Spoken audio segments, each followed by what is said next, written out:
নমস্কার বন্ধুরা, কেমন আছেন সকলে? আশা করি ভালো আছেন, আমিও ভালো আছি। সকলের জন্য অনেক অনেক ভালোবাসা ও শুভেচ্ছা রইল। সকলে ভালো থাকবেন। আমার কিচেন ব্লগে আপনাদের স্বাগত জানাই। আজকে রান্না করব তেল চিকেন। তো কীভাবে রান্না করি দেখুন।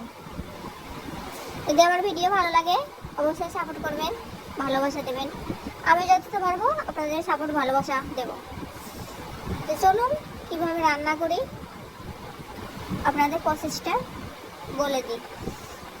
আমি নিজের মতো করে নিজে রান্না করি। তো প্রথমে উনুনে কড়াই বসে দিয়েছি। কড়াই গরম হতে তেল দিয়ে দিলাম, একটু তেলটা বেশি করে দিয়েছি। তেল চিকেন রান্না করব।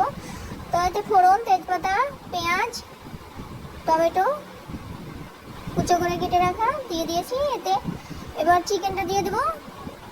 চিকেন দিয়ে ভালো করে নাড়াচাড়া করে নেবো। নাড়াচাড়া করার পর মশলাটা মিক্সিতে বেটে রেখেছিলাম, পেস্ট করে রেখেছিলাম, সেই মশলাটা দিয়ে দেবো। মশলার পেস্টে আছে আদা, রসুন, কাঁচা লঙ্কা, শুকনো লঙ্কা আর গোলমরিচ।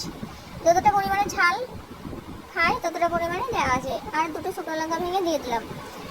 আর আছে জিরে গুঁড়ো, ধনে গুঁড়ো, পরিমাণ মতো হলুদ আর পরিমাণ মতো লবণ আর একটুখানি চিনি।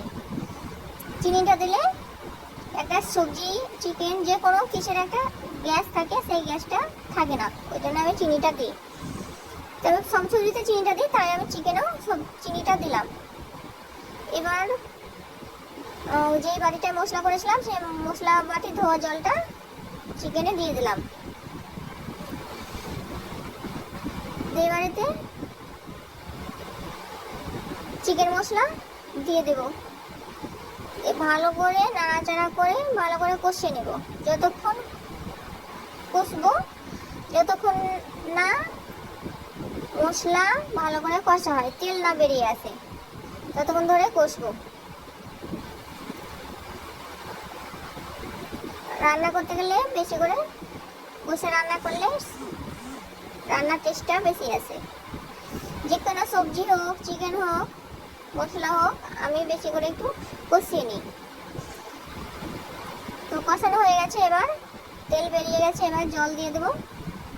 জল দিয়ে 10 মিনিট মতো ফুটিয়ে নেব। চিকেনটা ফুটতে ফুটতে আমি অন্য করে কিছু রান্না আছে বাকি, তো সেই রান্নাগুলো করে নিই। তো হ্যাঁ, আমার এবার চিকেনটা হয়ে এসেছে। তো এবারে বেটে রেখেছি কাঁচা গরম মশলা, সেই গরম মশলা দিয়ে দেবো। একটু ফুটিয়ে নামিয়ে নেব। রেডি হয়ে গেছে, এবার খেয়ে বলুন।